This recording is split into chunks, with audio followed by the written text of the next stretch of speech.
உருவகமாக அல்லது நமக்கு புரியாத ஏதோ ஒரு மொழியில எழுதப்பட்டு புரியாத ஒரு பாணியில எழுதப்பட்டதை போல நமக்கு தெரிகிறது. ஒரு பெரிய மிருகம் வருகிறது, கடலிலிருந்து ஒரு மிருகம் எழும்புகிறது, வானத்திலிருந்து கலசம் ஊற்றப்படுகிறது, எக்கால சத்தம் கேட்கிறது, பல்வேறுபட்ட நிகழ்வுகள் நடைபெறுகிறது. இதையெல்லாம் நம்ம ஆவிக்குரிய கண்ணோட்டத்தில படித்துக் கொள்ள வேண்டுமா, அல்லது லிட்ரலா அப்படியே நாம் யோசிக்க வேண்டுமா? இது நடைபெறக்கூடிய விஷயமா, நடைபெற்று முடிந்த விஷயமா? இப்படிப்பட்ட ஏகப்பட்ட குழப்பங்கள் இந்த புத்தகத்துல இருக்கிறது. ஆனால் அருமையானவர்களே, நாம் தேவ ஆவியானவருடைய ஒத்தாசையோடு கூட மற்ற தீர்க்க தரிசன புத்தகங்களின் அடிப்படையிலே நாம் இந்த புத்தகத்தை நாம் சிந்திப்போம் என்று சொன்னால், இது ஒரு கடினமான புத்தகமே அல்ல. நாம் இந்த ஜூம் இந்த காணொலி மூலமாக இந்த நிகழ்ச்சிக்கு ஏற்பாடு செய்தவர்கள் அந்த பேம்ப்ளெட்ல எப்படி போட்டிருக்கிறார்கள், அப்போகாலிப்சிஸ் என்ற வார்த்தையை பயன்படுத்தியிருக்கிறார்கள். அந்த வார்த்தையினுடைய அர்த்தம் என்ன? திரை நீக்கப்படுதல் என்ற அர்த்தம். அதாவது நிர்வாணமாக்குதல் என்று சொல்லி மற்றொரு அர்த்தத்தை கூட சொல்லலாம். எதுவுமே ஒளிவு மறைவற்ற நிலைமையில ஆண்டவர் இந்த புத்தகத்துல நமக்கு எல்லா காரியங்களையும் எழுதி கொடுத்திருக்கிறார் இல்லைங்களா?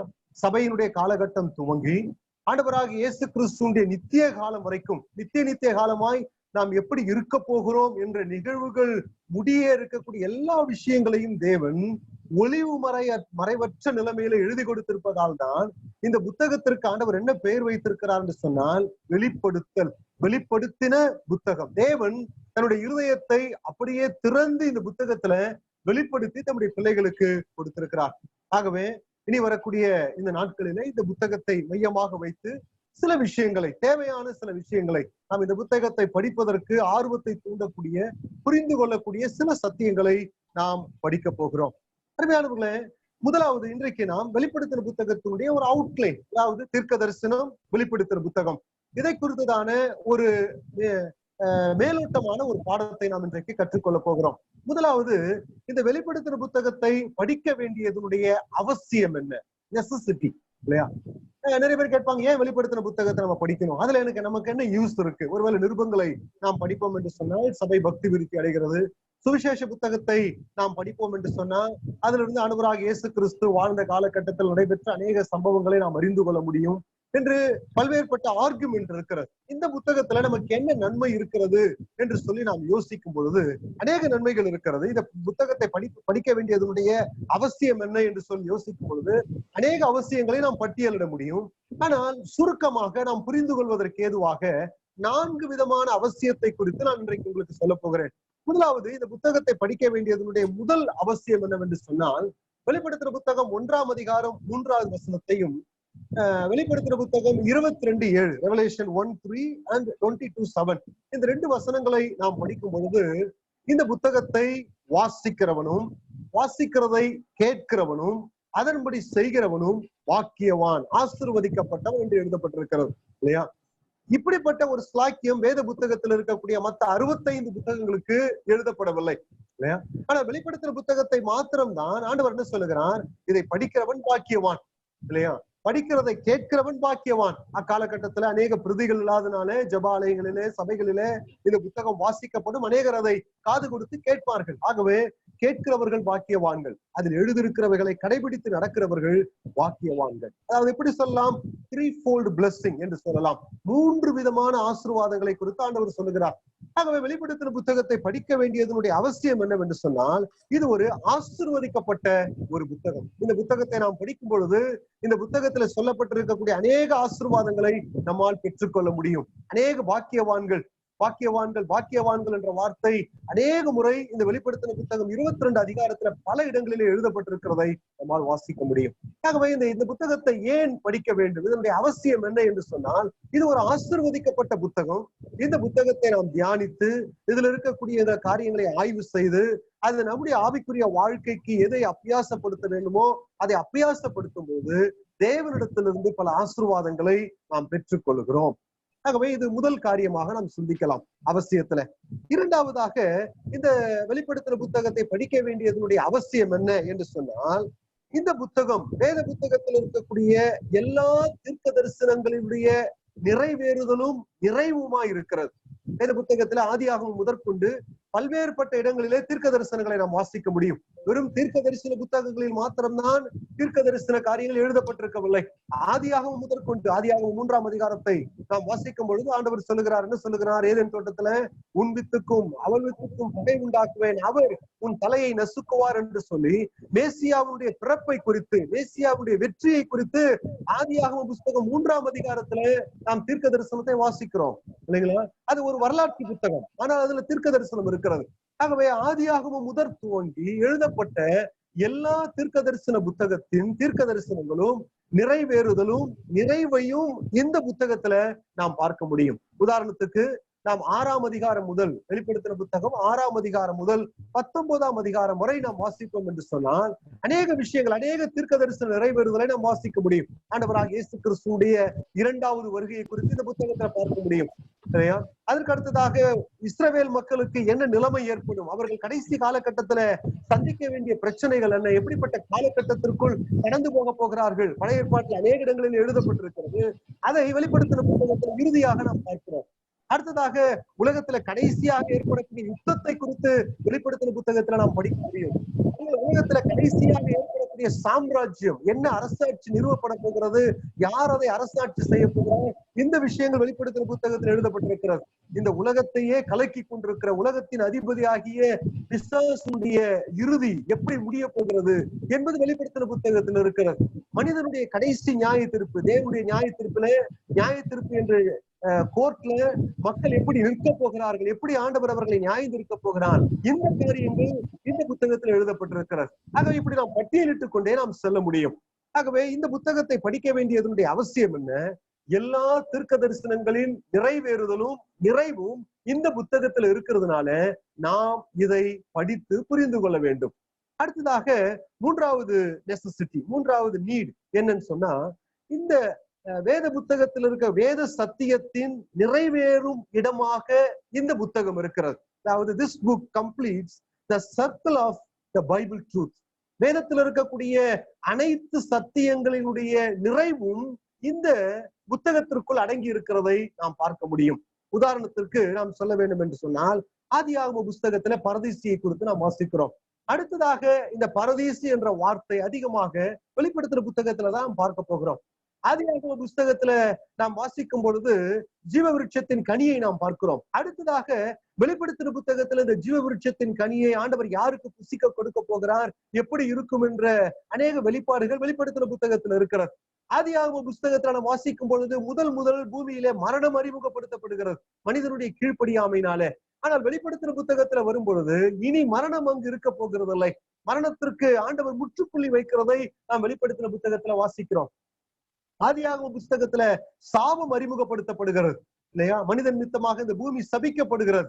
ஆனா வெளிப்படுத்தின புத்தகத்தினுடைய 22, 23வது வசனத்தை வாசிக்கும் பொழுது இனி சாபம் அங்கு இல்லை என்று வாசிக்கிறோம் இல்லையா. பழைய ஏற்பாட்டினுடைய அநேக புத்தகத்துல கண்ணீரை நாம் பார்க்கிறோம். ஆனால் வெளிப்படுத்தின புத்தகத்திற்கு வரும் பொழுது தேவன் அவர்களுடைய கண்ணீர் யாவையும் துடைப்பார் என்று வாசிக்கிறோம் இல்லையா. மற்ற புத்தகத்துல பாவமும் அசுத்தமும் மனிதனுடைய பல்வேறுபட்ட பாவ பிரச்சனைகளை பார்க்கிறோம். ஆனால் வெளிப்படுத்தின புத்தகத்திற்கு வரும் பொழுது தீட்டுகளும் அருவருப்பும் அதுல பிரவேசியாது என்று சொல்லி நாம் வாசிக்கிறோம் இல்லையா. பிசாசினுடைய துவக்கம் ஆதியாகம புஸ்தகத்தில் அறிமுகப்படுத்தப்படுகிறது. அவனுடைய சூழ்ச்சி, அவனுடைய வேலை, அவனுடைய சோதனை, மற்ற காரியங்கள் எல்லாம் வேத புத்தகத்தினுடைய பல புத்தகத்துல நாம் வாசிக்கிறோம். ஆனால் வெளிப்படுத்தின புத்தகத்திற்கு வரும் பொழுது தேவன் பிசாசிற்கு முற்றுப்புள்ளி வைக்க போகிறார். கடைசியில் அவனுடைய நிலைமை என்ன ஆக போகிறது என்பதை நாம் இந்த புத்தகத்துல வாசிக்கிறோம். ஆகவே நான் சொல்ல வரக்கூடிய கருத்து என்னவென்று சொன்னால், வேத சத்தியங்கள் நிறைவேறும் இடமாக இந்த புத்தகம் இருக்கிறதை நம்மால் பார்க்க முடியும். ஆகவே இந்த புத்தகத்தை நாம் படித்து புரிந்து கொள்ள வேண்டும். அடுத்ததாக 4வது, இந்த வெளிப்படுத்தின புத்தகத்தை படிக்க வேண்டியதனுடைய அவசியம் என்ன என்று சொல்லும் பொழுது, எதிர்காலத்தை பற்றிய தேவ திட்டம் என்ன என்பதை தேவன் இந்த புத்தகத்துல மனம் திறந்து பேசியிருக்கிறார். ஆகவே தேவனுடைய மனம் இந்த புத்தகத்துல திறக்கப்பட்டிருக்கிறது, திரை நீக்கப்பட்டிருக்கிறது. இனி வருங்காலம் இந்த உலகம் எப்படி கடந்து செல்லும், இனி வருங்காலத்துல சபைக்கு என்னவாகும், இனி வருங்காலத்துல இந்த உலகம் என்னவாகும், இனி வருங்காலத்துல தேவனுடைய அரசாட்சி எப்படி நிறுவப்பட போகிறது, இனி வருங்காலத்துல பரலோகத்துல நாம் எப்படி நித்திய காலமா இருக்க போகிறோம், நமக்கென்று ஆயத்தமாக்கப்பட்டிருக்கக்கூடிய இடம் எப்படிப்பட்டது, இப்படி தேவன் வருங்காலத்துல நமக்காக வைத்திருக்கக்கூடிய திட்டம் இந்த புத்தகத்துல திறந்து வைக்கப்பட்டிருக்கிறதுனால, தேவன் விலாவரியாக எழுதி கொடுத்திருக்கிறதுனால, தேவ திட்டம் இந்த புத்தகத்துல வெளிப்படுத்தப்பட்டிருக்கிறதுனால இந்த புத்தகத்தை நாம் படித்தாக வேண்டும். ஆகவே இன்னும் அநேக குறிப்புகளை சொல்லிக் கொண்டு போகலாம். நான் அடிப்படையாக 4 குறிப்புகளை மாத்திரம் சொல்லியிருக்கிறேன். இந்த புத்தகத்தை படிக்க வேண்டியதனுடைய அவசியம் என்ன? இந்த புத்தகம் ஒரு ஆசீர்வதிக்கப்பட்ட புத்தகம். ஆசீர்வாதத்தை நாம் சுதந்திரித்துக் கொள்ள வேண்டும். எல்லா தீர்க்க தரிசனங்களின் நிறைவும் இந்த புத்தகத்தில் இருக்கிறது. 3ஆவதாக, வேத சத்தியத்தின் நிறைவேறும் இடமாக இந்த புத்தகம் இருக்கிறது. 4ஆவதாக, தேவன் தன்னுடைய எதிர்கால திட்டத்தை இந்த புத்தகத்துல வெளிப்படுத்தி இருக்கிறதுனால தேவ திட்டத்தை நாம் புரிந்து கொள்ள வேண்டும். ஆகவே இந்த புத்தகத்தை நாம் படித்தாக வேண்டும். இது இந்த புத்தகத்தை படிப்பதனுடைய அவசியம், நெசசிட்டியை நம்ம பார்ப்போம். அடுத்ததாக, 2ஆவதாக, இந்த தீர்க்க தரிசன புத்தகமாகிய வெளிப்படுத்தின புத்தகத்தை படிப்பதனாலே நமக்கு ஏற்படக்கூடிய நன்மைகள் என்ன இல்லையா? நம்ம இந்த புத்தகத்தை இதை சார்ந்த தீர்க்க தரிசனங்களை தான் தொடர்ந்து சிந்திக்க போகிறோம். அதற்கு முன்பதாக இந்த புத்தகத்தை படிக்க ஊக்குவிப்பதற்காக இந்த குறிப்புகளை நான் உங்களோடு கூட ஒரு அவுட்லைனா முதல் வகுப்பில நான் பகிர்ந்து கொள்கிறேன். இந்த புத்தகத்தை படிக்கிறதுனால, கற்றுக்கொள்வதனால நமக்கு ஏற்படக்கூடிய நன்மைகள் என்ன? அருமையானவர்களே, 5 விதமான நன்மைகளை இந்த புத்தகத்தை நாம் படிக்கிறதுனால, பொதுவாக தீர்க்க தரிசனங்களை நாம் ஆய்வு செய்கிறதுனால 5 விதமான நன்மைகளை நாம் பெற்றுக்கொள்ள முடியும். முதலாவதாக, ஸ்பிரிச்சுவல் ஸ்டிமுலேஷன், அதாவது ஆவிக்குரிய எழுப்புதல், ஆவிக்குரிய ஒரு உயிர்மீட்சி நம்முடைய வாழ்க்கையில ஏற்படும். நீங்க புதிய ஏற்பாட்டை நாம் படிப்போம் என்று சொன்னால், எங்கெல்லாம் ஆண்டவராகிய இயேசு கிறிஸ்துவினுடைய 2வது வருகை எழுதப்பட்டிருக்கிறதோ அங்கெல்லாம் நம்முடைய கிறிஸ்துவ வாழ்க்கையினுடைய நடைமுறை அழுத்தம் கொடுக்கப்பட்டிருக்கிறதை நம்மால் படிக்க முடியும். சில வசனங்களை நாம் வாசிக்கலாம். 1 யோவான் 3ஆம் அதிகாரம் 3லிருந்து சில வசனங்களை நாம் வாசிக்கும் பொழுது யோவான் இப்படியாக சொல்லுகிறார், நாம் எப்படி இருப்போம் என்று நமக்கு தெரியாது, ஆனால் ஒன்று, அவரை நாம் பார்க்கும் பொழுது அவர் இருக்கிற வண்ணமாகவே, அவருக்கு ஒப்பாகவே நாம் இருக்க போகிறோம் என்று எழுதிவிட்டு அடுத்ததாக 4-5 வசனத்தை வாசிக்கும் பொழுது என்ன சொல்லுகிறார், இப்படிப்பட்ட நம்பிக்கை உள்ள எவனும் அவர் பரிசுத்தராய் இருக்கிறது போல தன்னையும் சுத்தம் உள்ளவனாக பரிசுத்தம் உள்ளவனாக காத்துக்கொள்ள வேண்டும். பாருங்கள், ஆண்டவராக இயேசு கிறிஸ்துடைய 2வது வருகை அங்கு எழுதப்பட்டிருக்கிறது. என்ன? அவர் வரும் பொழுது நாம் எப்படி இருப்போம்? அவரை பார்க்கும் பொழுது அவருக்கு ஒப்பா இருப்போம். இது நிஜம், இது நம்பிக்கை, இது விசுவாசம். இப்படி இருக்கும் பட்சத்துல அதோடு கூட யோவான் முடித்து விடவில்லை, நடைமுறை வாழ்க்கைக்கு வருகிறார், ஆவிக்குரிய வாழ்க்கைக்கு வருகிறார். அப்படி என்றால் உங்கள் வாழ்க்கை எப்படி இருக்க வேண்டும்? எதிர்காலத்துல கிறிஸ்துவை போல நீங்கள் இருப்பது உண்மை என்று சொன்னால், நிகழ்கால வாழ்க்கையில அவரை போல் ஏன் ஜீவிக்க கூடாது? அவர் சுத்தமுள்ளவராய் இருக்கிறது போல நீங்கள் ஏன் சுத்தமுள்ளவர்களாக பரிசுத்தமுள்ளவர்களாக உங்களை காத்துக் கொள்ளக்கூடாது என்ற கேள்வியை வைக்கிறார். பாருங்கள், ஆகவே 2வது வருகை தீர்க்க தரிசனத்தை குறித்து யோவான் எழுதுகிறார். அதே நேரத்துல நடைமுறை வாழ்க்கை அங்கு எழுதப்படுகிறது. அதே போல நீங்கள் கொலோசியர் 3ஆம் அதிகாரம் 4-5 வசனத்தை வாசித்து பாருங்கள். அப்போஸ்தலனாகிய பவுல் என்ன சொல்லுகிறார் பாருங்கள். கொலோசியர் 3ஆம் அதிகாரத்திற்கு நாம் திருப்புவோம் என்று சொன்னால், கொலோசியர் 3:4-5 வசனத்தை நான் வாசிக்கிறேன். நம்முடைய ஜீவனாகிய கிறிஸ்து வெளிப்படும் பொழுது நீங்களும் அவரோடு கூட மகிமையிலே வெளிப்படுவீர்கள். என்ன சொல்லுகிறார்? நம்முடைய ஜீவனாகிய கிறிஸ்து வெளிப்படுவார், அப்பொழுது அவரோடு கூட மகிமையிலே வெளிப்படுவீர்கள். எதை குறித்து சொல்லுகிறார்? வருங்காலத்தை குறித்து பேசுகிறார். இது ஒரு தீர்க்க தரிசன வசனம் தான் இல்லையா? கிறிஸ்துவுடைய 2வது வருகை அதோடு கூட முடிந்து விடவில்லை. அடுத்தது என்ன சொல்லுகிறார்? ஆகையால் கிறிஸ்து வெளிப்படும் பொழுது உங்களுடைய ஜீவன் வெளிப்படும், மகிமையில் அவரோடு கூட இருப்பீர்கள், இது உறுதி என்று சொன்னால், ஆகையால் விபச்சாரம், அசுத்தம், மோகம், துர்ரிச்சை, விக்கிரக ஆராதனையான பொருளிச்சை, பொருளாசை இவைகளை உண்டு பண்ணுகிற உங்களுடைய சரீரத்தை இந்த உலகத்தில் அழித்து போடுங்கள். ஆண்டவராகிய இயேசு கிறிஸ்து வெளிப்படும் பொழுது என்ன நடக்கும் என்று எழுதிவிட்டு அடுத்தது பவுல் என்ன எழுதுகிறார்? ஆகையால் இப்படி இருக்கிற பட்சத்துல உங்கள் ஆவிக்குரிய வாழ்க்கையை நீங்கள் எப்படி வாழ வேண்டும், எவ்வளவு பரிசுத்தத்தோடு கூட வாழ வேண்டும் என்று சொல்லி நடைமுறை வாழ்க்கைக்கு அழுத்தம் கொடுக்கப்படுகிறது. 1 தெசலோனிக்கேயர் 5ஆம் அதிகாரம் 2-6 வசனத்தை வாசிக்கும் பொழுது அப்போஸ்தலனாகிய பவுல் விழிப்புள்ள ஒரு வாழ்க்கையை வாழ்வதை குறித்து தெசலோனிக்கே பட்ட விசுவாசிகளுக்கு எழுதிவிட்டு அதோடு கூட கிறிஸ்துவின் வருகையை இணைத்து எழுதுகிறான். பிலிப்பியர் 4ஆம் அதிகாரத்திற்கு வாருங்கள். மிக அருமையான ஒரு வசனம். பிலிப்பியர் 4ஆம் அதிகாரம் 5வது வசனத்துல பவுல் என்ன எழுதுகிறார் பாருங்கள். உங்கள் சாந்த குணம் எல்லா மனுஷருக்கும் தெரிந்திருப்பதாக. அதோடு கூட அதை முடித்திருக்கலாம். அடுத்த வசனம், நீங்கள் ஒன்றுக்கும் கவலைப்படாமல் என்று துவங்கி இருந்தால் அந்த வசனத்துல எந்த குறைவும் இருக்காது இல்லைங்களா?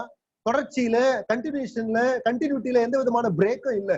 ஆனால் என்ன எழுதுகிறார்? உங்கள் சாந்த குணம் எல்லா மனுஷருக்கும் தெரிந்திருப்பதாக கர்த்தர் சமீபமா இருக்கிறார். பாருங்கள், அங்கு இயேசு கிறிஸ்துடைய 2வது வருகை இந்த இடத்துல எழுதப்பட்டிருக்கிறது. உங்கள் சாந்த குணம் எல்லா மனுஷருக்கும் தெரிந்திருக்க வேண்டும். இந்த உலகத்துல நீங்கள் சாந்தம் உள்ளவர்களாக, பொறுமை உள்ளவர்களாக, அமைதல் உள்ளவர்களாக வாழ்க்கை நடத்த வேண்டும். காரணம் என்ன? கர்த்தர் சமீபமாய் வருகிறார். கர்த்தருடைய 2வது வருகை அங்கு குறிப்பிடப்பட்டிருக்கிறது. இப்படி ஏராளமான வசனங்களை புதிய ஏற்பாட்டில நம்ம வாசிக்க முடியும். எங்கெல்லாம் கிறிஸ்துவனுடைய 2வது வருகையும் எதிர்காலத்தை பற்றிய தீர்க்க தரிசனங்கள் எழுதப்பட்டிருக்கிறதோ அங்கெல்லாம் அதற்கு முன்னும் பின்னும் நீங்கள் கவனமாய் வாசித்தால் நம்முடைய நடைமுறை வாழ்க்கை அங்கு அழுத்தம் கொடுக்கப்படுகிறதை நம்மால் வாசிக்க முடியும். 1 தீமோத்தேயு 6ஆம் அதிகாரம் 12வது வசனத்துல அப்போஸ்தலனாகிய பவுல் தீமோத்தேயுவை உற்சாகப்படுத்துகிறதுக்கு என்ன எழுதுகிறார் பாருங்கள். 1 தீமோத்தேயு 6ஆம் அதிகாரம் 1 தீமோத்தேயு 6ஆம் அதிகாரம் 12வது வசனம். விசுவாசத்தில் நல்ல போராட்டத்தை போராடு, நித்திய ஜீவனை பற்றிக்கொள், அதற்காகவே நீ அழைக்கப்பட்டாய், அநேக சாட்சிகளுக்கு முன்பு நல்ல அறிக்கை பண்ணினவனுமாய் இருக்கிறாய். விசுவாசத்தில் நல்ல போராட்டத்தை போராடு. தீமோத்தேயுவே, உன்னுடைய ஊழியத்தை நீ விட்டு விடாதே, உபத்திரவத்தை பார்த்து பயப்படாதே என்று உற்சாகப்படுத்துகிறார். உற்சாகப்படுத்துவதற்கு அவர் சொல்லுகிற உற்சாகம் ஊட்டக்கூடிய வார்த்தைகள் என்ன? 13வது வசனத்துல நம்முடைய கர்த்தராகிய இயேசு கிறிஸ்து பிரசன்னமாகும் வரைக்கும், இல்லையா, உற்சாகம் ஊட்டுகிறார். நீ போராடு, நீ முயற்சி செய், சோர்ந்து போகாதே என்று சொல்லிவிட்டு உற்சாகம் ஊட்டுவதற்கு எதை பயன்படுத்துகிறார்? கர்த்தராகிய இயேசு கிறிஸ்து பிரசன்னமாக போகிறார், திரும்ப அவர் வரப்போகிறார். அருமையானவர்களே, ஆகவே இந்த தீர்க்க தரிசன புத்தகத்தை, தீர்க்க தரிசன காரியங்களை நாம் ஆய்வு செய்கிறதுனால நம்முடைய தேவ பக்தி, நம்முடைய பரிசுத்த வாழ்க்கை, நம்முடைய உண்மைத்தன்மை, நம்முடைய ஆவிக்குரிய சுபாவங்கள் மேம்படுவதற்கு வாய்ப்புள்ளது, இல்லையா? அப்ப இந்த புத்தகத்தை படிக்கிறதுனால நமக்கு ஏற்படக்கூடிய நன்மை, ஸ்பிரிச்சுவல் ஸ்டிமுலேஷன், ஆவிக்குரிய உணர்வு எழுப்புதல் நம்முடைய வாழ்க்கையில நடைபெறும். ஆகவே தீர்க்க தரிசன புத்தகங்களை ஆய்வு செய்யும் பொழுது, வெளிப்படுத்துற புத்தகத்தை விசேஷமாய் படிக்கும் பொழுது, அதை சார்ந்த மற்ற தீர்க்க தரிசன புத்தகங்களை நாம் ஆய்வு செய்யும் பொழுது அதை எப்படி ஆய்வு செய்ய வேண்டும்? நம்முடைய ஆவிக்குரிய வாழ்க்கையை கட்டி எழுப்புகிறது என்ற அந்த கண்ணோட்டத்தோடு கூட தான் நாம் இந்த காரியங்களை நாம் ஆய்வு செய்து படிக்க வேண்டும். இன்ஃபர்மேஷனை நாம் கேதர் பண்ண சேர்த்து வைப்பதற்காக அல்ல, நம்முடைய ஞானத்தை, அறிவை கூட்டிக் கொள்வதற்காக அல்ல. தீர்க்க தரிசனங்களை நாம் ஆய்வு செய்யும் பொழுது நம்முடைய ஆவிக்குரிய வாழ்க்கை மாற்றப்படுவதை நாம் உணர வேண்டும், இல்லைங்களா? சரி, 2வது குறிப்புக்கு போகிறேன். ஏன் இந்த புத்தகத்தை படிக்கிறதுனால நமக்கு ஏற்படக்கூடிய 2வது நன்மை என்ன? 2வது நன்மை மென்டல் சாட்டிஸ்பிகேஷன், அதாவது மன ரீதியான ஒரு திருப்தி ஏற்படுகிறது, இல்லையா? மன ரீதியான ஒரு திருப்தி. பாருங்க, ஒரு நாளிலே நமக்கு உளவியல் ஆராய்ச்சியாளர்கள் சொல்லுகிறார்கள், ஏறத்தாழ 2 லட்சத்திற்கும் அதிகமான எண்ணோட்டங்கள் நம்முடைய இருதயத்துல, நம்முடைய எண்ணத்துல வந்து போவதாக சொல்லுகிறார்கள். எல்லா எண்ணங்களும் நம்முடைய வாழ்க்கையில கட்டி எழுப்புமா என்றால் எழுப்பாது. அநேக எண்ணங்கள் நம்முடைய வாழ்க்கையை சீரழிக்கும். அநேக சிந்தனைகள் நம்முடைய வாழ்க்கையை தவறான வழிக்கு நடத்துவதற்கு வாய்ப்புள்ளதா இருக்கிறது, இல்லையா? அப்ப இந்த புத்தகத்தை, இந்த தீர்க்க தரிசன புத்தகத்தை நாம் படித்து ஆய்வு செய்யும் பொழுது என்ன நடைபெறுகிறது? இந்த எண்ண அலைகள் நம்முடைய வாழ்க்கையை சீரழிக்காதபடிக்கு, நம்முடைய எண்ணங்களை நாம் கட்டி காத்து கொள்வதற்கு, நம்முடைய எண்ணங்களிலே ஒரு திருப்தியை இந்த தீர்க்க தரிசன ஆய்வு நமக்கு ஏற்படுத்துகிறது. உதாரணத்துக்கு ஒரு வசனத்தை நான் சொல்லுகிறேன். லூக்கா எழுதின சுவிசேஷம் 24ஆம் அதிகாரம் 27-32 நாம் வாசிக்கும் பொழுது, 24ஆம் அதிகாரம் 24வது வசனம், 24ஆம் அதிகாரம் 27வது வசனம், 32வது வசனம், இந்த 2 வசனங்களை நாம் வாசிக்கும் பொழுது இந்த இடத்துல ஆண்டவராகிய இயேசு கிறிஸ்து எம்மாவு சீஷர்களோடு கூட நடந்து போகிறார். அப்பொழுது அவர்கள் மிகுந்த வருத்தத்தோடு கூட ஆண்டவராகிய இயேசு கிறிஸ்துவுடைய இந்த மரணத்தை குறித்து சம்பாஷித்துக் கொண்டே அவர்கள் போகிறார்கள். அப்பொழுது ஆண்டவராகிய இயேசு கிறிஸ்து அவர்களோடு கூட என்ன பேசுகிறார்? மோசேயினுடைய ஆகமத்திலிருந்தும் தீர்க்க தரிசன புத்தகத்திலிருந்தும் இயேசு கிறிஸ்துடைய உயிர்த்தெழுதலை பற்றிய சத்தியங்களை அவர்களுக்கு விளக்கி போதிக்கிறார். போதிக்கும் பொழுது என்ன நடைபெறுகிறது பாருங்கள், அவர்களுடைய மன ரீதியான ஒரு திருப்தி ஏற்படுகிறது. என்ன திருப்தி? 32வது வசனத்துல நாம் வாசிக்கிறோம், அவர் நம்மோடு கூட இந்த விஷயங்களை விலக்கி காண்பித்த பொழுது நம்முடைய இருதயம் கொழுந்து விட்டு எரியவில்லையா? அவர்களுடைய எண்ண அலைகள் எப்படி இருந்தது? கஷ்டத்திற்குள்ளாய், துக்கத்திற்குள்ளாய், ஏதோ சில காரியங்கள் அலசடியோடு கூட அவர்கள் பேசிக் கொண்டு போகிறார்கள். இப்படி நடைபெற்று விட்டதே, நம்முடைய ஆண்டவருக்கு இப்படி நடைபெற்று விட்டதே, பலவிதமான எண்ணங்கள் அவர்களுடைய இருதயத்தில் இருந்தது. ஆனால் ஆண்டவர் தீர்க்க தரிசன புத்தகத்திலிருந்து, மோசேயினுடைய ஆகமத்திலிருந்தும் அவர் உயிர்த்தெழ வேண்டும் என்று முன்கூட்டியே தீர்க்கதரிசிகள் எழுதியிருக்கிற விஷயங்களை அவர்களுக்கு விலக்கி காட்டின பொழுது அவர்களுடைய எண்ணங்கள் எப்படி இருந்தது? கொழுந்து விட்டு எரிந்ததாக நாம் வேத புத்தகத்துல வாசிக்கிறோம். ஆகவே இந்த புத்தகத்தை நாம் படிக்கிறதுனால நமக்கு ஏற்படக்கூடிய இரண்டாவது நன்மை என்னவென்று சொன்னால் மென்டல் சாட்டிஸ்பிகேஷன், மன ரீதியான ஒரு திருப்தி நமக்கு கிடைக்கிறது. மூன்றாவதாக இந்த புத்தகத்தை படிக்கிறதுனால நமக்கு ஏற்படக்கூடிய மூன்றாவது நன்மை என்னவென்று சொன்னால் எமோஷனல் ஸ்டெபிலைசேஷன், அதாவது உணர்வு அல்லது மன எழுச்சி ரீதியான ஒரு உறுதி கிடைக்கிறது. மன ரீதியான ஒரு திருப்தி மாத்திரமல்ல, நம்ம உணர்வுகளுக்கு ஒரு உறுதியை இந்த தீர்க்க தரிசன புத்தகம் கொடுக்கிறது. பாருங்கள், நம்முடைய மனம் பாதிக்கப்படும் பொழுது அதனால நம்ம உணர்ச்சி வசப்படுகிறோம், நமக்கு பயம் ஏற்படுகிறது. இக்காலகட்டத்தை நாம் சிந்திப்போம் என்று சொன்னால், சமீபத்துல ஒரு செய்தியை நான் வாசித்தேன். இந்த குவாரண்டைன் பீரியட் முடிந்து வெளிவரும் பொழுது அநேக மக்கள் மன ரீதியாக பாதிக்கப்பட்டிருப்பார்கள் என்ற ஒரு செய்தி எனக்கு வந்தது. பாருங்கள், மனிதர்களுக்கு பயம், பீதி, ஒரு விதமான ஒரு அச்ச உணர்வு, இனி என்ன நடைபெறுமோ என்ற ஒரு ஏக்கம், அவர்களுடைய பொருளாதார நிலைமை பாதிக்கப்பட்டிருக்கிறதுனால இனி எப்படி நாம் எழுச்சி அடைவோம் என்ற பலவிதமான எண்ணங்கள் அவருடைய இருதயத்தை பாதிக்கிறது.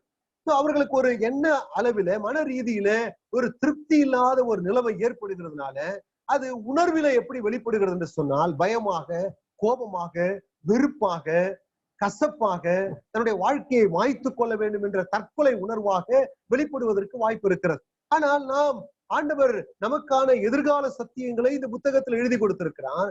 இவைகளை நாம் படித்து சிந்திக்கும் பொழுது என்ன நடைபெறுகிறது என்று சொன்னால் மன ரீதியான, உணர்வு ரீதியான ஒரு உறுதி நமக்கு கிடைக்கிறது. பயத்திலிருந்து, கலக்கத்திலிருந்து, விரக்தியிலிருந்து, கோபத்திலிருந்து, எரிச்சலிலிருந்து ஒரு மேற்கொள்ள வேண்டிய ஒரு உறுதியை தேவன் நமக்கு ஏற்படுத்தி கொடுக்கிறார். உதாரணமாக, நீங்கள் வெளிப்படுத்தின புத்தகம் 2ஆம் அதிகாரம் 25வது வசனத்தை வாசிக்கும் பொழுது ஆண்டவர் தியத்ரா சபைக்கு சில விஷயத்தை எழுதுகிறார். வெளிப்படுத்தின புத்தகம் 2ஆம் அதிகாரம் 25வது வசனத்துல அவர்களை குறித்து எழுதும் பொழுது அந்த சபையில் இருக்கக்கூடிய பல பிரச்சனைகளை குறித்து ஆண்டவர் எழுதிவிட்டு 25வது வசனத்திற்கு வருகிறார். உங்களுக்குள்ளதை நான் வருமளவும் பற்றி கொள்ளுங்கள். இல்லையா? இந்த தியத்ரா சபையில ஒரு சிலர் இருக்கிறார்கள், அவர்களுக்கு உபத்திரம் வரப்போகிறது, பலவிதமான பிரச்சனைகள் வரப்போகிறது. ஆண்டவர் என்ன சொல்லுகிறார்? இதை நீ சகிக்கும் பொழுது ஒரு விஷயத்தை யோசித்துக்கொள். என்ன? உங்களுக்குள்ளதை உறுதியாய் பற்றி கொள்ளுங்கள். அதனுடைய அர்த்தம் என்ன? நீங்கள் எதிர்காலத்தை நீங்கள் சிந்தித்து பார்க்கும் பொழுது உங்களுக்காக ஒரு சிறந்த எதிர்காலம் வைக்கப்பட்டிருக்கிறது என்பதை நீங்கள் யோசிக்கும் பொழுது இப்பொழுது கடந்து போகிற பிரச்சனைகள், பாடுகளில உணர்வு ரீதியாக நீங்கள் பாதிக்கப்படாமல் நீங்கள் உங்களை காத்து கொள்ள முடியும் என்ற ஒரு வாக்கு தத்தத்தை ஆண்டவர் கொடுக்கிறார்.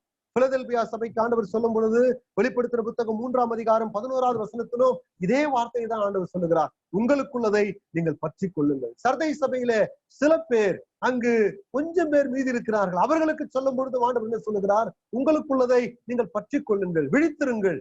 ஆகவே ஆண்டவர் எதிர்காலத்தை குறித்து ஆண்டவர் பேசுகிறார். ஒரு நாள் வரும், அப்பொழுது உங்களுக்கென்று ஒரு வெகுமானம் வைக்கப்பட்டிருக்கிறது, உங்களுக்கென்று ஒரு ரிவார்டை நான் வைத்திருக்கிறேன், உங்களுக்கென்று சில வெகுமதிகளை வைத்திருக்கிறேன், உங்களுக்கென்று ஒரு சிறந்த எதிர்காலம் இருக்கிறது. ஆகவே பிரச்சனைகளுக்குள்ளாய், பாடுகளுக்குள்ளாய் நீங்கள் கடந்து போகும் பொழுது உங்கள் எதிர்காலத்தை நீங்கள் நோக்கி பாருங்கள். உங்கள் உணர்வுகளை, மன எழுச்சிகளை கட்டுப்பாட்டுக்குள்ளே வைத்து உங்களால வாழ முடியும். இல்லையா? ஆகவே இக்காலகட்டத்துல இந்த புத்தகத்தை படிக்கிறதுனால நமக்கு எமோஷனல் ஸ்டெபிலைசேஷன், உணர்வு அல்லது மன எழுச்சி ரீதியான ஒரு உறுதியை தேவன் ஏற்படுத்தி கொடுக்கிறார். அடுத்ததாக, நான்காவதாக, இந்த புத்தகத்தை படிக்கிறதுனால நமக்கு ஏற்படக்கூடிய நான்காவது நன்மை என்ன? கம்ஃபர்ட் இன் சாரோ. துக்கத்துல ஆறுதல் நமக்கு கிடைக்கிறது. பாருங்க, நீங்க 1 தெசலோனிக்கேயர் 4ஆம் அதிகாரத்தை நீங்க எடுத்து எப்ப அடிக்கடி நம்ம படிக்கிறோம்? ஒரு மரண வீட்டுக்கு போகும்பொழுது நம்ம படிக்கிறோம். என்ன? அன்றியும் கடைசிய காலம் துணிக்கும், அப்பொழுது கர்த்தர் ஆரவாரத்தோடு கூட வருவார், கிறிஸ்துவுக்குள் மரித்தவர்கள் முதலாவது எழுந்திருப்பார்கள். நமக்கு அருமையானவர்களை பிரியும் பொழுது நமக்கு ஆறுதல் கொடுக்கக்கூடிய வேத பகுதி என்ன? 1 தெசலோனிக்கேயர் 4ஆம் அதிகாரத்தை படிக்கிறோம், 1 கொரிந்தியர் 15ஆம் அதிகாரத்தை படிக்கிறோம். என்ன காரணம் என்னவென்று சொன்னால், நமக்கு நெருக்கமானவர்களை, அன்பானவர்களை ஒரு நாளிலே நாம் பார்ப்போம், ஒரு நாளிலே அவர்களை சந்திப்போம். நம்முடைய பாடுகளை குறித்து நாம் யோசிக்கும் பொழுது வேத புத்தகம் என்ன சொல்லுகிறது? எதிர்காலத்தை நமக்கு சுட்டி காண்பிக்கிறது. 1 பேதுரு 4ஆம் அதிகாரம் 7வது வசனத்தை நாம் வாசிக்கும் பொழுது அப்போஸ்தலனாகிய பவுல் என்ன சொல்லுகிறார்? எல்லாவற்றுக்கும் முடிவு சமீபமாய் இருக்கிறது, ஆகையால் தெளிந்த புத்தி உள்ளவர்களாயிருந்து ஜெபம் பண்ணுகிறதுக்கு ஜாக்கிரதை உள்ளவர்களாயிருங்கள். அப்போஸ்தலனாகிய பவுல் என்ன சொல்லுகிறார்? மரித்தோர்களுடைய உயிர்த்தெழுதலை குறித்து பேசுகிறார். உங்களுடைய பாடுகள், உங்களுடைய கஷ்டங்கள், உங்களுடைய பிரச்சனைகள் எனக்கு தெரியும். கடைசியாக சொல்லும் பொழுது, ஆகையால் தெளிந்த புத்தி உள்ளவர்களாயிருங்கள், ஜாக்கிரதையாயிருங்கள், எல்லாவற்றுக்கும் முடிவு சமீபமா இருக்கிறது. உபத்திரவப்படுகிற விசுவாசிகளுக்கு அப்போஸ்தலனாகிய பவுல் எழுதுகிறார். 1 கொரிந்தியர் 4:5 வசனத்தை வாசித்து பாருங்கள். அப்போஸ்தலனாகிய பவுலுடைய ஊழியத்தை கொரிந்து பட்டணத்தில் இருக்கக்கூடிய மக்கள் என்ன பண்ணாங்க? கிரிட்டிசைஸ் பண்ணாங்க. அவருடைய ஊழியத்தை விமர்சனம் செய்தார்கள். அப்போஸ்தலனாகிய பவுலுடைய இருதயம் வெகுவாக பாதிக்கப்பட்டது. 1 கொரிந்தியர் 4:5 வசனத்துல அப்போஸ்தலனாகிய பவுல் என்ன சொல்லுகிறார்? என்னுடைய ஊழியத்தை நீங்கள் ஒருவேளை விமர்சனம் செய்யலாம். 4:5 வசனத்துல, ஆனதால் கர்த்தர் வருமளவும் நீங்கள் காலத்துக்கு முன்னே யாதொன்றை குறித்தும் தீர்ப்பு சொல்லாதிருங்கள். இருளில் மறைந்து இருக்கிறவைகளை அவர் வெளியரங்கமாக்கி இருதயங்களின் யோசனையை வெளிப்படுத்துவார். அப்பொழுது அவனவனுக்குரிய புகழ்ச்சி தேவனாலே உண்டாகும். இப்பொழுது நீங்க கிரிட்டிசைஸ் பண்றீங்க, விமர்சனம் செய்யறீங்க இல்லையா? பலவிதமான குற்றச்சாட்டை வைக்கிறீங்க. ஆனால் ஒரு நாள் வரும், அப்பொழுது அவனவனுக்குரிய வெகுமதி ஆண்டவர் கொடுக்க போகிறார். யாருடைய ஊழியம் எப்படிப்பட்டது என்பதை தேவன் பரிசோதித்து வெகுமதி கொடுக்க போகிறார். ஆகவே அதை நான் சிந்திக்கும் பொழுது இந்த குற்றச்சாட்டுகளையோ விமர்சனங்களையோ பெரிதாக நான் எண்ணவில்லை என்று சொல்லுகிறார். பாருங்க, நம்முடைய வாழ்க்கையில பல்வேறுபட்ட சூழ்நிலையில துக்கங்கள் வரும் பொழுது, ஒருவேளை நமக்கு அருமையானவர்கள் பிரிந்து போகலாம், பாடுகள் உபத்திரவத்திற்குள்ளாய் போகலாம், நோய்வாய்ப்படலாம், மற்றவர்களுடைய தூஷணங்கள் விமர்சனத்திற்குள்ளாய் ஆளாகலாம். அப்படிப்பட்ட சூழ்நிலைகளில இந்த எதிர்காலத்தை குறித்து பேசக்கூடிய இந்த தீர்க்க தரிசன வசனங்களை எடுத்து நாம் ஆய்வு செய்து படிக்கும் பொழுது நமக்கு ஒரு பெரிய ஆறுதலை அந்த வசனம் தருகிறது. ஆகவே வெளிப்படுத்தின புத்தகத்தை, அதை சார்ந்த தீர்க்க தரிசனங்களை படிக்கிறதுனால நமக்கு ஏற்படக்கூடிய நன்மை என்ன?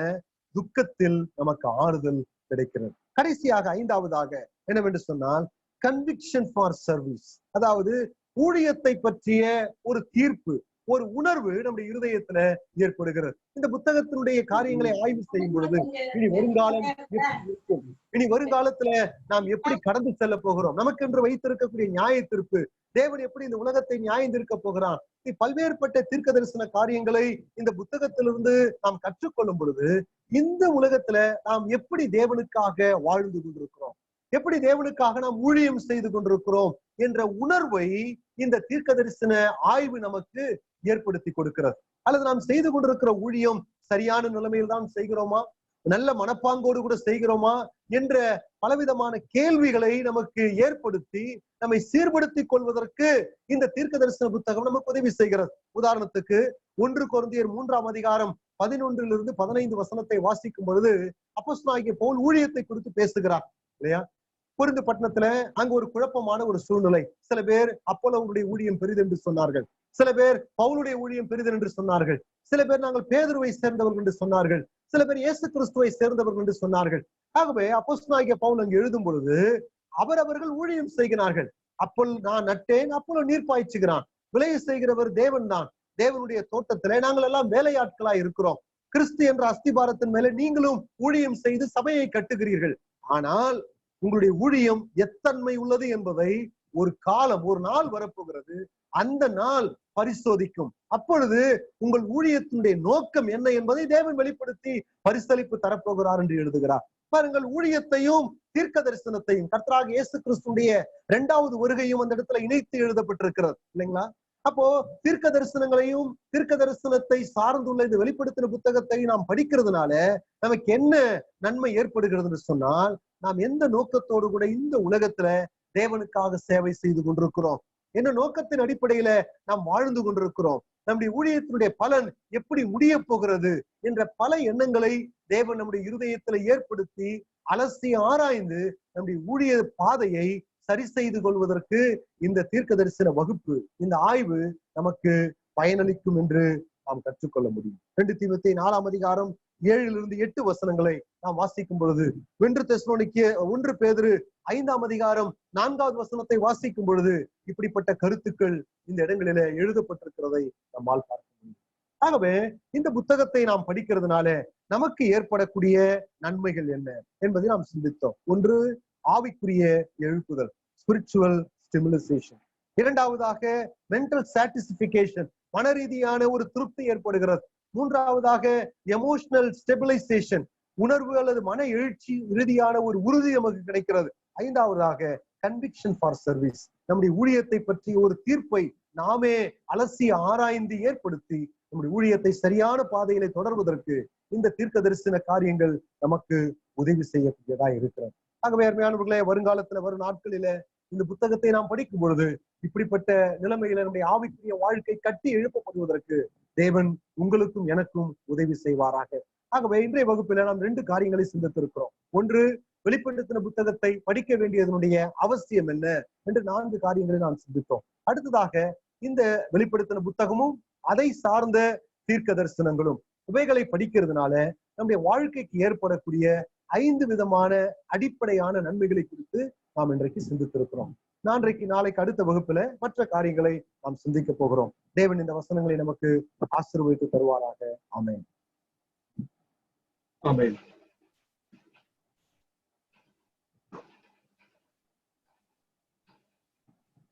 பிரதர் சுரேஷ், இப்போ ஒரு கேள்வி ஏற்கனவே இருக்கு. ஹலோ, ஒரு கேள்வி ஏற்கனவே இருக்கு. சொல்லுங்க. நான் அதை உங்ககிட்ட கேட்கிறேன். அதாவது என்ன கேக்குறேன்னா, நீங்க இந்த புத்தகத்தை படிக்கிறதுனால 4 காரியங்கள் நம்மளுக்கு கிடைக்கும்னு சொன்னீங்க. ஆமாங்க. இந்த புத்தகத்தை புரிஞ்சாதானே இந்த 4 காரியங்கள் கிடைக்கும். நான் படிச்சு இது புரியலன்னா எப்படி இந்த 4 காரியங்கள் எனக்கு கிடைக்கும்?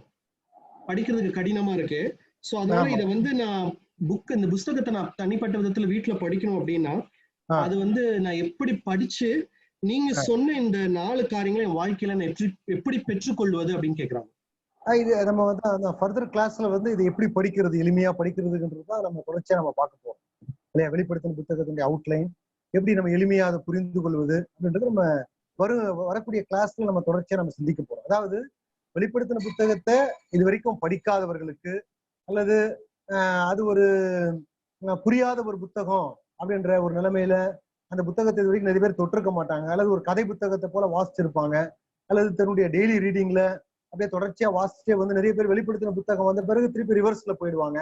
ஸோ அப்படிப்பட்ட ஆர்வமற்ற மக்கள் இது வரைக்கும் அந்த புத்தகத்தை முழுமையா படித்ததில்லை, படிச்சு எனக்கு எந்த விதமான பிரயோஜனமும் இல்லை அப்படின்ற மனப்பாங்கில இருக்கிறவர்களை உற்சாகப்படுத்துவதற்காக இந்த முதல் வகுப்பு. இந்த புத்தகத்தை படிக்கிறதுனால என்ன ஆசீர்வாதம், ஏன் இந்த புத்தகத்தை படிக்க வேண்டும், 2 விஷயங்களை சிந்திச்சிருக்கோம்.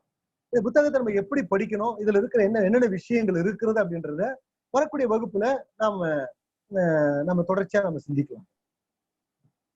ஓகே, இந்த கேள்வி கேட்டவங்களுக்கான பதில சுரேஷ் கரெக்டா கொடுத்திருக்கிறாரு. தொடர்ந்து இந்த கிளாஸஸ் நீங்க அட்டெண்ட் பண்ணீங்கன்னா இது படிக்கிறது மூலியமா இது எப்படி நம்ம பர்சனலா ஸ்டடி பண்றதுன்னு கற்றுக்கொண்டு இப்ப சொல்லிக் கொடுக்கப்பட்ட ஆசீர்வாதங்களை நம்ம வாழ்க்கையில உண்மையிலே நம்ம நிறைவேற்றிக் கொள்ளலாம். வேற ஏதாவது கேள்வி இருந்தா நீங்க போஸ்ட் பண்ணலாம்.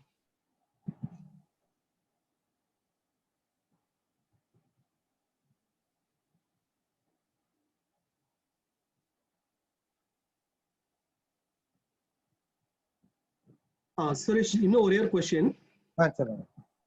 இப்போ அடுத்த கிளாஸுக்கு நாங்க என்ன படிச்சுட்டு வரணும்? ஏதாவது நாங்க படிச்சுட்டு வரணுமா, இல்ல நாங்க ஜஸ்ட் ஒரு பைபிள் ஸ்டடிக்கு உட்கார்ற மாதிரி உட்கார்ந்தா போதுமா? நீங்க அடுத்த கிளாஸ்க்கு வர வேண்டியதில்லை. அதற்கு அடுத்த கிளாஸ்க்கு வரும்போது நான் என்ன பகுதியை படிக்கணும்னு நான் சொல்றேன். நீங்க ஒருவேளை படிக்கக்கூடிய ஆர்வம் இருந்ததுன்னா நீங்க தானியேல் தீர்க்க தரிசன புத்தகம் 9ஆம் அதிகாரத்தையும் வெளிப்படுத்தின புத்தகம் 1ஆம் அதிகாரத்தையும் நீங்க படிங்க. ஓகே, அதாவது நாளைக்கு இருக்கக்கூடிய கிளாஸ்லயும் நீங்க இன்ட்ரோடக்ஷன் தான் கொடுக்க போறீங்க இல்லையா? நாளைக்கு இருக்கிறத வெளிப்படுத்தின புத்தகத்தினுடைய இன்டர்பிரேஷன், எப்படி அதை நம்ம வியாக்கியானம் பண்ண வேண்டும், அதுல என்னென்ன விஷயங்கள் இருக்கு, அதற்கடுத்து வெளிப்படுத்தின புத்தகத்தினுடைய சிறப்பான குணலட்சணங்கள் என்ன இருக்கு அப்படின்றத நம்ம பார்க்க போறோம். அதற்கு அடுத்த கிளாஸ்ல நம்ம டேனியலுடைய 70 வார தீர்க்க தரிசனங்களை படிச்சுட்டு அடுத்தது வெளிப்படுத்தின புத்தகத்தினுடைய ஒவ்வொரு சாப்டர் வைஸா ஒவ்வொரு சாப்டரா டீட்டெயிலா போகாம தொகுத்து பகுதி பகுதியா நம்ம தொகுத்து அதுல இருக்கக்கூடிய விஷயங்களை ஒரு அவுட்லைன் ஸ்டடி மாதிரி நம்ம பண்ணும் பொழுது என்ன அந்த புத்தகத்திற்குள்ள இருக்குதுன்றது நமக்கு தெரியும். அப்ப நம்ம அதை தொடர்ச்சியா படிக்கிறதுக்கு நமக்கு ஈஸியா இருக்கும். ஓகே, அந்த கேள்வி கேட்டவங்களுக்கு நீங்க வாரம் இல்லாம அடுத்த வாரம் நீங்க வரும்பொழுது எல்லாருமே தானியேல் 9ஆம் அதிகாரமும் வெளிப்படுத்தின புஸ்தகத்துல இருக்கக்கூடிய 1ஆம் அதிகாரத்தையும் நீங்க ஜஸ்ட் ஒரு கோ த்ரூ ஒரு ஜெனரல் ரீடிங் பண்ணிட்டு வந்தீங்கன்னா அன்னைக்கு எடுக்கக்கூடிய அடுத்த வாரத்துல எடுக்கக்கூடிய கிளாஸஸ் உங்களுக்கு சந்தேகங்கள் இருக்குமானா கிளாஸ் நடத்தும் போதே உங்களுக்கு அது புரியறதுக்கு இன்னும் லகுவாக இருக்கும். அதனால தானியேல் 9 வெளிப்படுத்தின புஸ்தகம் 1ஆம் அதிகாரத்தை நீங்க படிச்சுட்டு வரலாம்.